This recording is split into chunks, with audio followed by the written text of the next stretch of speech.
The Mystics with the Queen's Ear, The Mysterious Lives of Rasputin and John Dee, written by Charles River editors, narrated by Jim Walsh. Introduction. Who does not understand should either learn or be silent. John Dee. With the golden glow of the candlelight kissing his cheeks, he hovered over a spirit mirror, a flat, exquisitely lustrous shew-stone, fashioned out of raven-black obsidian. Gazing intently upon his reflection in the dark volcanic glass, he chanted in hushed tones as he ran his fingers across the engravings on the oat-colored wax wheel next to him, the Sigilla iEmeth, which featured a septogram and runic carvings and symbols in minuscule print.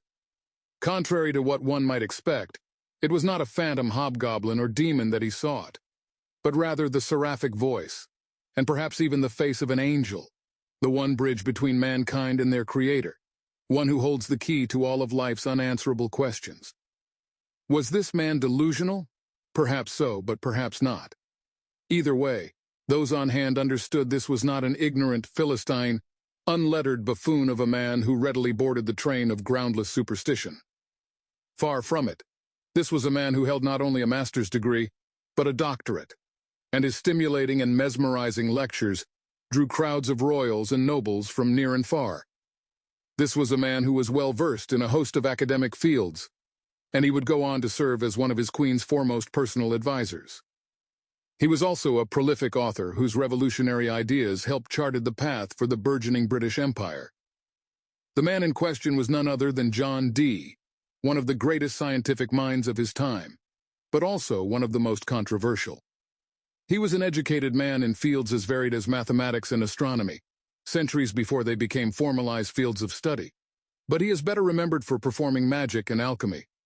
Instead of astronomy, he became renowned across England for astrology, and he was one of the country's most notorious occult writers during his life. Given the variety that the Elizabethan era had to offer, it should come as little surprise that some eccentric characters with seemingly unique skills pushed to the forefront and became lauded members of society.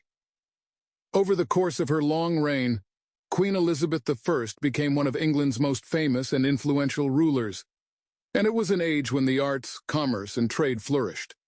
It was an epoch of gallantry and great enduring literature. It was also an age of wars and military conflicts in which men were the primary drivers, and women often were pawns.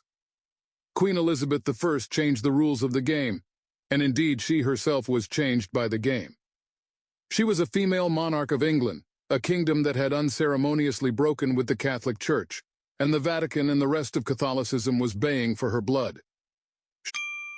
Sample complete. Ready to continue?